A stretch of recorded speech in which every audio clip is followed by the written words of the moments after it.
Hi, everyone. It's Melanie Warner here with Defining Moments. We are here for another fun edition, meeting two new authors who are best-selling authors who are launching their print versions of the book. And I want to introduce on our show this morning, we've got Sheila Carmichael. Welcome to the show, Sheila. Thank you. And we also have Ramez Takawy. So welcome to the show. Thank you so much. Thank you Back for having me. Absolutely. You're back from your whirlwind tour. You've been traveling all over the world. How exciting. We're going to hear about that. And Sheila, I was so blessed last week. You were here talk about in person. Your book is called Presence, and we all got to be in your presence when you opened this book for the first time. We were here doing a fun speakers camp with all of our speakers together, and we got to celebrate you and your book. So that was really exciting. Tell us a little bit about your book and your journey and all that good stuff. No, thank you, Melanie. The book is called Presence, and notice the subtitle says Self-Coaching Strategies to Ignite Your Authentic Leadership. Well, this thing has really been kind of incubating for the past 15 years, and it's taking the things that I've learned from myself and coaching others across multiple different organizations, just really how to hone in on the things that are true for you to truly step into your authentic leadership shoes and align that to whatever the corporate environment is or organizational environment that you're working in, so that you're not only with your purpose, but your values, your operating system is really keeping you anchored around your decisions, your thought patterns, and even reshaping how things are causing you to react. So you'll hear personal stories, you'll hear, some client stories, but of course, client names are not revealed. So if you're reading this and you think, oh, that sounds like a conversation I had with Coach Carmichael, you weren't the only one who had that conversation with me. So yeah, just really helping you to have a guide. I like to think of it as your own personal resource guide to go to and help you reset yourselves in those critical high stake moments.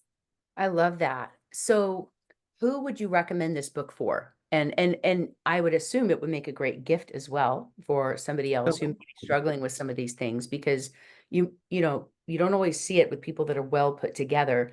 You don't always know what's going on below the surface. I always say it's like an iceberg. You can just see the very tip above the surface, but underneath there's a whole lot more going on that they're really good at hiding. So who would you recommend this book for? If you're in this type of a role where your presence and how you show up plays a major factor into influence decisions in your organization. So typically that's like those higher levels in the organization that have in that moment having to make a critical decision. It's high stakes, high visibility, and even in personal situations too. You've just gotten hit with some news and you've got to make a decision. It's for those individuals, typically executives or high influencers within the organization, dealing with high stake decisions that can make or break some financials for you or just operating effectiveness. So yeah. Well, I can appreciate this. This has been a labor of love. This is something you said you've had it on the back burner for a while. How long have you been working on this book, and what was that journey like? Like, what was the shift that finally made you say, now's the time? Yeah. Another great question. I would say it initiated about 15 years ago. I was also in between my own corporate transitions and thinking, oh, I need to write a book. And everyone kept telling me I needed to write a book. But it wasn't at a state that I would feel, like you say, the labor of love. It didn't have enough around it. It wasn't really speaking the way that I wanted it to. And as I was sitting in a conference last year, something just really took hold of me. As I mentioned in the ebook launch, it was like a spiritual centering. All this internal noise that I was dealing with and doubt, second guessing, it was as if I felt God's arms around me, this warmth that said, now's the time. And as soon as I felt that, all of the fear and doubt I'm getting chills thinking about it now. It just disappeared. It just literally melted away. You know, how like butter does on a nice warm toast. That's what happened. It just kind of like, whoosh, it just melted away. And I just became even more laser focused on what this was supposed to be about and for who and my why. Why it was so valuable for folks to have something when they're in those moments, you can't dial a coach. Right. You can't always reach out to that lifeline and get that support. So, how do you recenter yourself in those moments to know how to show up as your best and align to your best, your core, authentic you? I love it. You used your own coaching tools to coach yourself through the book process. That's brilliant. Exactly, exactly.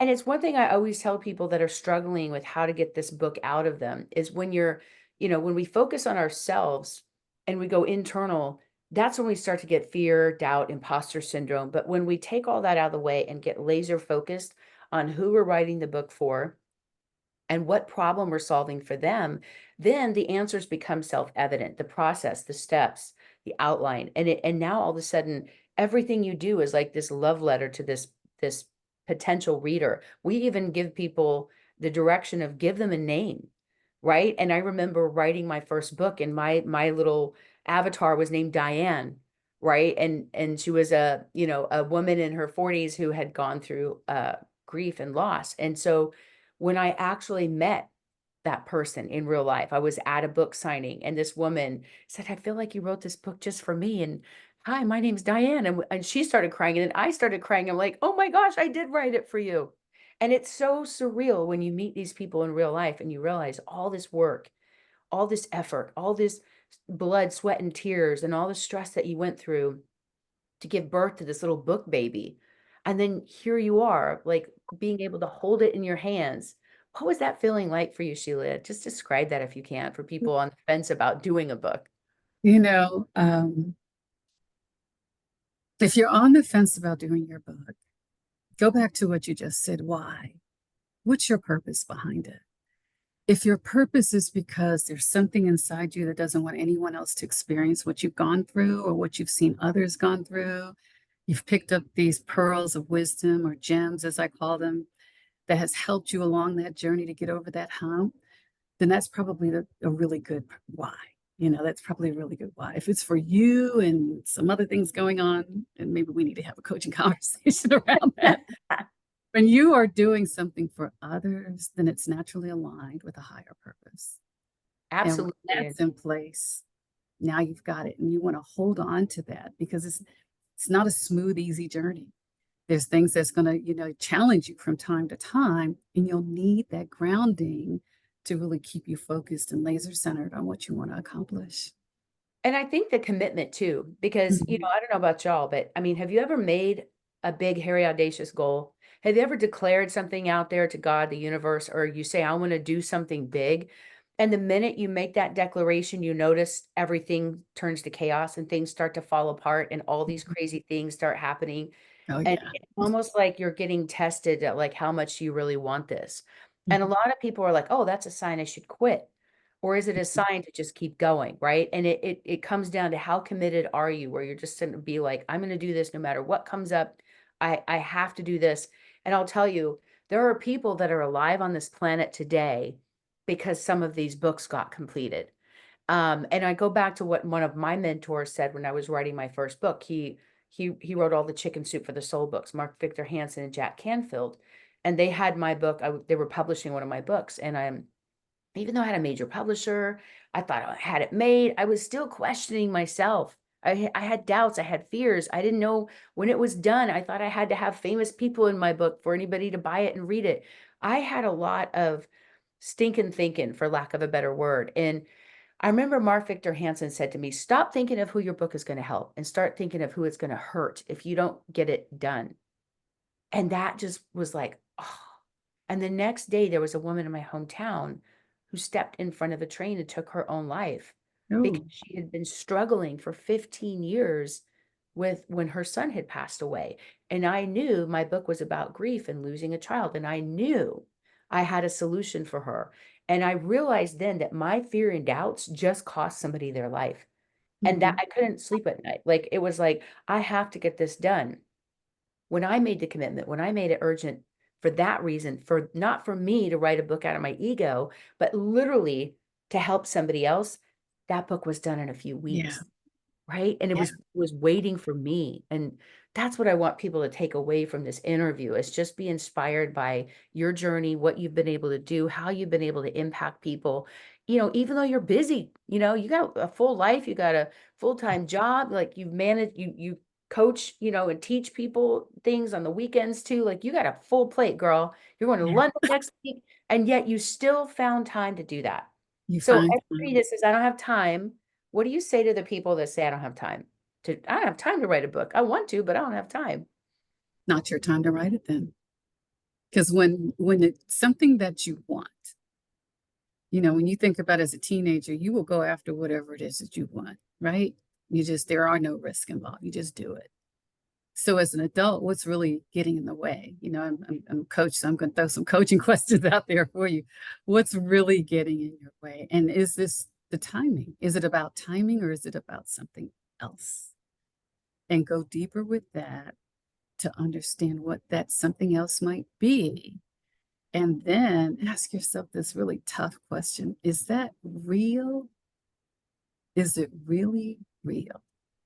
Chances are it may not be. I know for me, it was just me getting in my own way. It was just me and my own doubt. And that moment gave me confirmation that it wasn't even necessary anymore. That Mm. timing is now. And you'll know when that timing is right when you feel that it is right. So if you're causing those excuses, then I'd say put the brakes on it. But if you're ready to release the excuse and you have a clear purpose, then go forward with it. I love that. And I think too, you're a strong leader, Sheila. Like you're a strong leader in your own life. The way you show up, you're so professional. You're always on time. Like you do what you say you're going to do. You have that integrity. So I think that's the key is, you have to become the leader of your own life first in order to lead others, whether it's in your job, whether it's a baseball team, your family, you've got to invest in yourself as a leader first. And so I love this book because it really is about self-coaching and making yourself the leader of your own life, in order to help others, become better at what they do as well. So Can thank I you. add to that just for a Yeah, second? Because absolutely. that really hit. You have to be the leader of your own life, absolutely. But I am not perfect, and nobody is. So, as a leader, you also need to humble yourself and give yourself grace.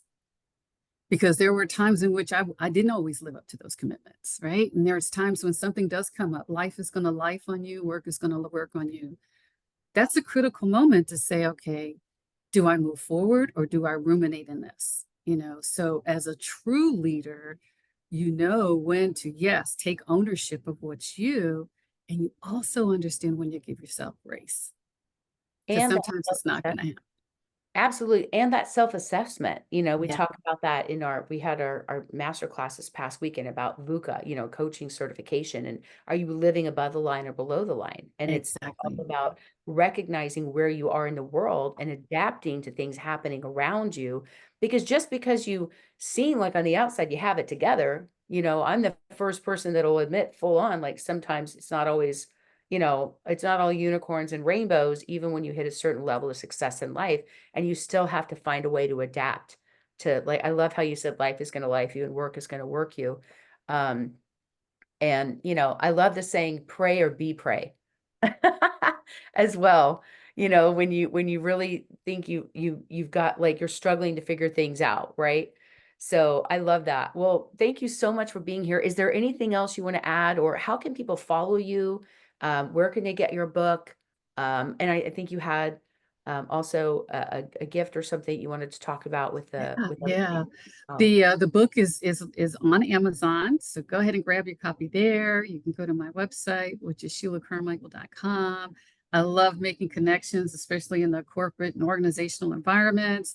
I'm on LinkedIn. That's my number one go-to social media site. I love just watching other people's journeys, both professionally and personally.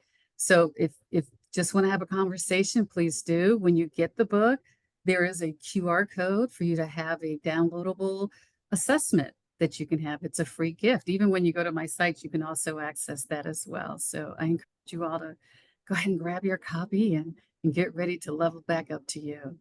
Awesome. Thank you so much, Sheila. And also, if you're an organization and you'd like to get bulk copies, you can reach out to Sheila for special pricing and bulk copies as well. Yes. We see a lot of companies that will come in with our authors and buy a copy for everybody in their organization because it does help you as an individual and it helps you as, the unit or the body of that organization as well. So congratulations on all of Thank your you. success and getting your book finished. You have joined 80% of people that want to write a book and only 1% actually do, y'all. So Sheila, you're in the 1% club and you're a best-selling author. Congratulations. Thank Um, and I hope that Sheila's story has inspired you all, to get off that fence, like get that idea out of you because you first have to have it in here in your heart in order to get it out in the world. But it doesn't have to be perfect, right? Imperfect is just getting it out there and then tweaking it and showing it to other people and getting feedback and collaborating with people. It doesn't have to be an individual sport. So that's the thing I want you guys to emphasize is this is how you get it done. So congratulations and thank you Thank for being you. here. Thank you. All right, now I'm going to bring up our next author, Ramez. Thank you for being here. And by the way, if you guys want help with your book, if you want to, be part of that 1% that actually gets your book out there and get it done, we can help you do that in as little as a few weeks. Most of our authors take about anywhere from 3 to 4 months, but we've had people do it even just in a weekend. So you can click on the link below at mydefiningmoments.com. We got a lot of free tools and resources to help you, and even our special training, how to write your book in a weekend, which is so much fun. And it just gets you out of your head and your heart and into the hands of people who need it the most. So we can help you out with that. We don't want anybody to be left hanging. And if you click on the links below, you can find Sheila's book, her ebook, and print book as well. All right, Ramez, thank you so much for being here. Hi, Melanie. As I mentioned, you've been traveling all over the place. Tell us about that. What's that been like for you?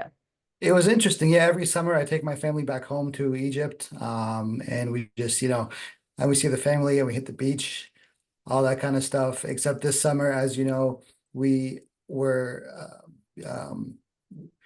we were hit with a tragedy, a family tragedy, which I'm going to mention, later on today. But we lost my uncle this summer. So yeah, it wasn't much of a vacation. It was more of a, yeah. Oh, I'm so sorry to hear that. And I'm glad that you can be there with your family, and the timing I know wasn't the best. But to be able to have that time and take that time away and be there with your family, I'm sure that was really helpful Yeah. uh, for that timing as well. Mhm. And I know that you've worked also very hard on your book. And you there it is, there it is. It's useful. I love It's that. actually in my hands. Yeah. Now, what was that like for you? Like, I mean, obviously you've had this journey. Tell us a little bit about your book and who this is for. Yeah. So the book, so I mean, let me rewind for a second. So I was a teacher for 10 years in Egypt, actually. And then I guess which was a defining moment, which I mentioned, in the previous ebook launch. And then, COVID hit and I came back to Canada and I joined the family business, right? Except I really felt like a fish out of water. I've got a saying, you can take the teacher out of the classroom, but you can't take the classroom out of the teacher. And so even though, I mean, our work is very much real estate, things like that, but I was still a teacher, right? It was still inside of me kind of thing. And that was getting to me. It was, I mean, sort of affecting me on a deeper level, right? Because I'm a teacher, I want to teach. I have all this information and knowledge and experience. I want to do something with it. So I started a podcast. I started, Legendary Educator Podcast, which is meant as a professional development for teachers. I have conversations with teachers about, their experiences and their challenges and their success stories. And then I guess I bumped into you and I put all this knowledge and experience and information into a book. And so I wrote a book and I put all my experiences, all of my success stories, what sort of worked for me, as well as all the other stuff that we discussed on the podcast, other educators, other experienced educators, and I guess what they shared about, their journeys and their success stories. All of that I put into this book. I mean, so it's my story as well as a whole bunch of what I call legendary educators who have done it, I mean, who have succeeded in their classrooms. And so it's a combination of all this stuff into one book. I love that. So this book is for educators, it's for administrators, right? Anybody in that school environment, or anybody It's who, for let me stick to that. It's for educators, right? So I mean, first and foremost, obviously it's for teachers, right? But it's not necessarily only for teachers. It's for, corporate trainers. It is for Sunday school teachers. It is for coaches. It is for, homeschool parents, right? It's for anybody who stands in front of a group and instructs or teaches or I love. coaches or mentors, right? And I think that's the struggle, is a lot of people struggle with, how do I lay out the curriculum? How do I present this in a way that the audience can receive it? And I love that Mm, about your book, because you have so many years of doing that as an educator, but like you said, it has a much broader purpose. So I love that. The other thing I think that's interesting is if you were to think about how much time and money you spent to learn this, think about that, right? Years of your own education, plus all the workshops and the books you've read and all the travels you've done and the podcasts. If you were to add up the amount of money you've spent to learn this knowledge, right? I mean, I would venture it would be in the six figures at least. Not just counting your formal education of going to school, but like the additional work that you've done to gain the knowledge, and then the investment into workshops and master classes and all the things you did to invest in yourself. And you have the ability to give that to somebody like that. Like, you guys have any idea how valuable this is? I mean, he's literally saving you a decade. You can save a decade, and within an hour and a half of reading this book, you've got an exact outline of what you need to do to be able to connect with your audience better, and be able to have that outline for the curriculum so that you know it's going to land in the right way. exactly. Let me add one more thing. Not only you are paying for this, your students are also paying for this. If you have deficiencies in your classroom, if you're not doing what you're supposed to be doing to achieve a maximum, learning level, it's not only you who is, suffering in your practice, but you're responsible for a whole group of people who are getting all this from you. And so if you have the deficiencies, not only are you paying for it and suffering, obviously, because the classroom management is gonna, stress you out, and the high blood pressure and the health, and you know what I mean, all that stuff, you're paying for it not only financially, you're only paying for it, in your health as well, and your sort of mental well-being. And your students are also paying for it because they are not achieving I mean, how they're supposed to be achieving, and I guess what they're supposed to be achieving, because you're just not at par. No, I love that. It's not only the price you're paying to Mhm. have this information, but what is the price that your audience is paying for you to not have this, right? Because they're not A whole seeing it. generation is paying for it And because I you're mean, the not. whole Yeah. world is paying for it, because we Yeah. are educating a different, a new generation of people.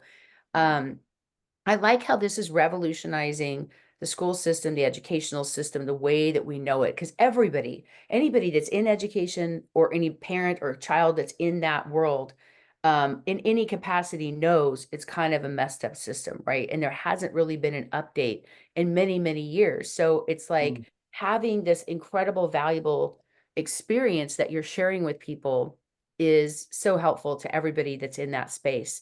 I know people personally, I have good friends that are teachers, and they're so frustrated with the school system and all the changes. And there's so many different states that have their own laws that they just change things all the time. And the teachers just have to go with it. And so the key to being adaptable is also a very critical skill to have. And you break that down in the book as well. Um, Yeah. And I mean, I'm stealing a line from a colleague of mine, Dr. Naomi Hall, who's actually also, featured in this book. She says we can't, change the whole education system. A teacher can't, change the world, but we can control the controllable. right? So we can't, change the curriculum. So we can't, change the entire system. And what we can change is within our own classrooms. And that is very much controllable. That is very much within our hands. If we have the correct, mindset, and we have the correct approach, and we have the correct, systems and foundations in place that no one's going to create them for you, right? But you have to know how to create them in the first place. And so you can control the controllable, and the controllable is not the entire education system. It is within, your four walls, your own classroom. I love that.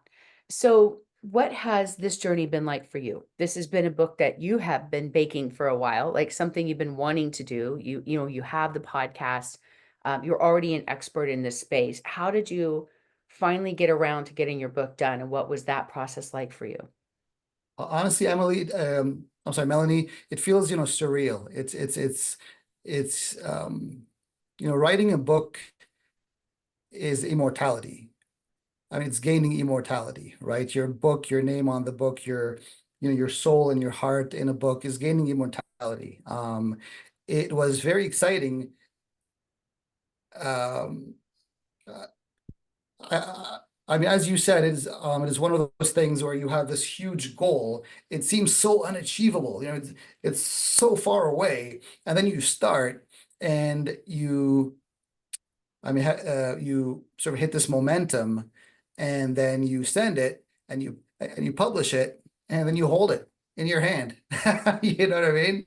I mean, this moment right now, to me, I would have never thought that I would have this in my hand talking to you a year ago. You know what I mean? It's very surreal to me. It's available.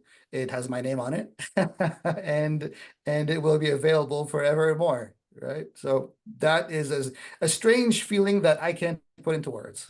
It's so true. Our books become our legacy. They outlive us. I mean, I have Napoleon Hill, Think and Grow Rich. I have Dale Carnegie's books up here.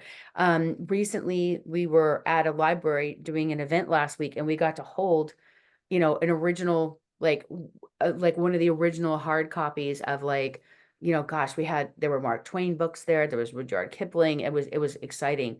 And just the feeling of these old books and the way they smell. I don't know why that just gets me so excited. I'm such a book nerd. But it was just like being surrounded by greatness. And Mm. it's like you realize like the knowledge that's in these places. And it's such a treasure to have this knowledge. But you can have a ton of knowledge. Like, I was always saying librarians could be the richest people in the world because they have all this knowledge, but if they don't take action on it, then it doesn't benefit you as much. So most people, they'll read things, they'll absorb stuff, but then they don't do anything about what they learned. So I love what you have here because you put everything together as kind of like this whole opportunity for people to learn this stuff, but also apply it. So tell us a little bit about that as well. Yeah. I mean, as we're talking right now, this launch is happening mid-September, right? I mean, almost late September, which means schools around the world have already started, and you are maybe 2 or 3 weeks in, and you already you've figured out what's not working. You've already figured out what's not working for you, especially new teachers, 1, 2, 3 years in. It's a challenge. It's a challenge because you have to figure it out every single year, especially if you're new. And so this book can't be more timely. It is, right now, if you need, personal coach in your hands, this is the book for you. If you need, insights about what you're doing wrong, what you're doing right, and the goals that you want to achieve, this book is for you. If you want, I guess how to create a foundation in your classroom for the rest of the year that's going to work for you. I mean, this book is basically what it's about, right? It's creating the foundation, it's creating the atmosphere and the environment, and the routines and the culture of your classroom. That is, chapter 1 is how to create the culture of your classroom, right? And this happens in September. And so this launch can't be more timely. And what's interesting is a lot of people don't realize that teachers have to buy their own books in the classrooms these days in some elementary schools. So when we do, children's book launches, for a lot of teachers write children's books. So we work with them to get those done. And what's great is we get a lot of teachers that come in and buy the books in bulk. right? So like I bought your book for a lot of different people that are in that space, and I like am, shipping them out to them because like I got them the ebook and now they want the hard copy. Mhm. And so that's a beautiful thing right now during the launch. You guys have a special price for the print launch as well. If you should literally anybody that you guys know that's a teacher, buy a copy of this book. You can get it at a special launch price right now. I think it's just under $10. Mhm. Um, the regular price of these books are $20 to $25. So take advantage of that. Buy the book in bulk right now while you have the opportunity at this price. Get as many copies for your fellow coworkers at schools. We try to make this as affordable as we can for people. So definitely take advantage of that. And Yeah, then until end of September, I am leaving the book at $9.99 or $9.95 or something I until love the that. end of September because of this launch, as well as because, you know, 'tis the season for, Yeah, right? And I'm doing this for I mean, I'm not doing this for myself. I'm yeah, doing this for the teachers and for their students. And so this book, it will be, as you said, under $10 and until end of September. And awesome. again, as you said, if you want the bulk, if it's a school, you know, an entire school who is interested in a bulk order, I guess reach out to me directly. I'll do that for you. That's not a problem as well.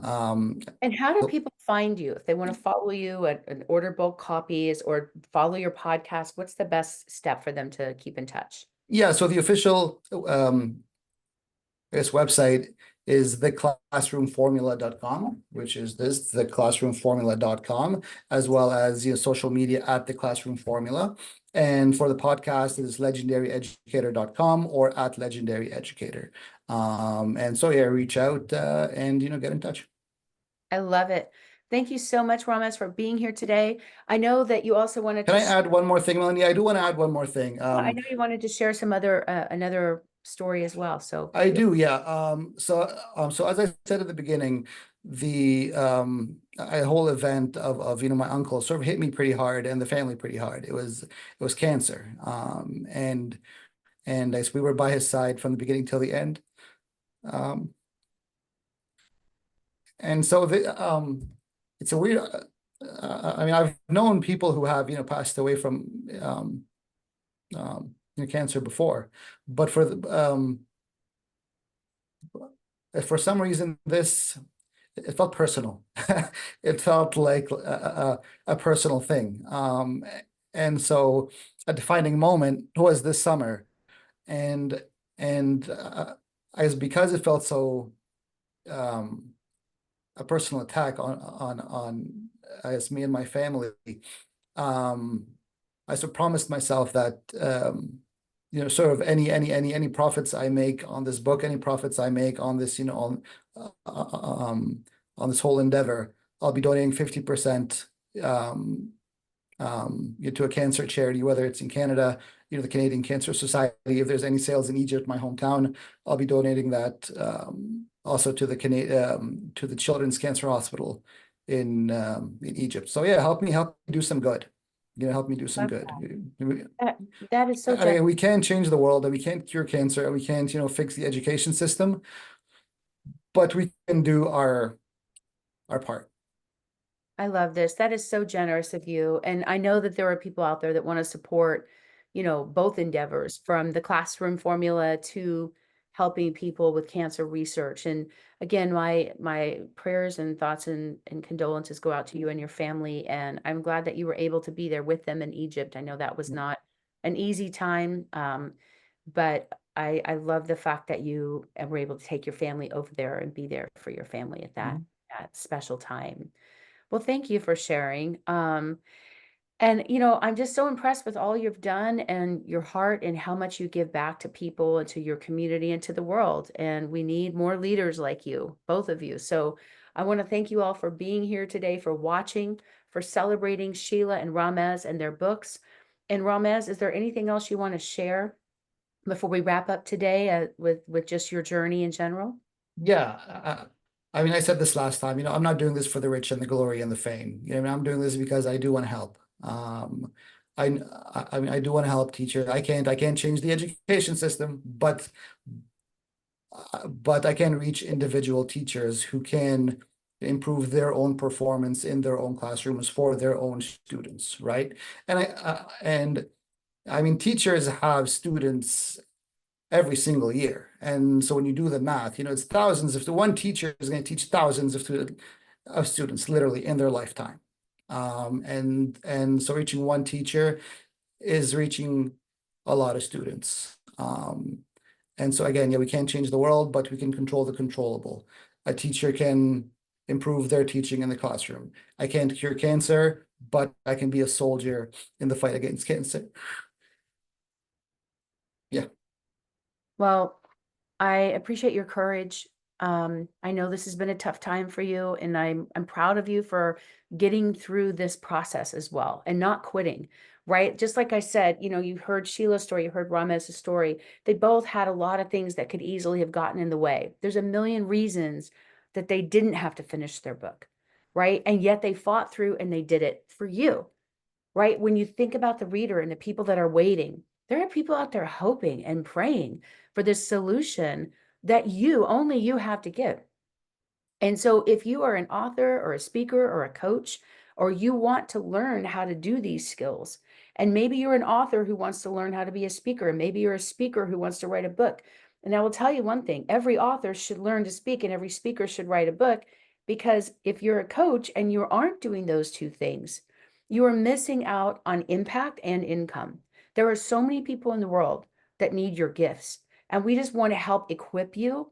We also say at our company, we're curating hope dealers, right? We got enough dope dealers out there. And, Sheila and Ramez are no exception. They are hope dealers, and they have used their gifts um, and learned to connect with people and create impact and income, and even donate back time, talent, and treasure to the community, to the world. So these are the types of entrepreneurs that we love working with. If you need help with your book, if you're saying, that's me, I want to do that, I just don't know what to do, I don't know where to get started, I get overwhelmed, there's so many different steps, we can simplify that for you. And we've done that for thousands of people all over the world in 300 different industries. So go to mydefiningmoments.com for more information on this process, for tools and resources. Please go click on their books and support these amazing authors. And if you would leave an honest review. Reviews are really helpful as well, and influence other people to also get the books. And if you are interested in bulk books, then please reach out to each of them directly so that you can work something out with them on that for your organizations. Thank you guys so much for being here, both of you. I really appreciate you. Thank you to our viewers for being here as well. And we will see you all next time. All right. Take care, everyone. Bye-bye.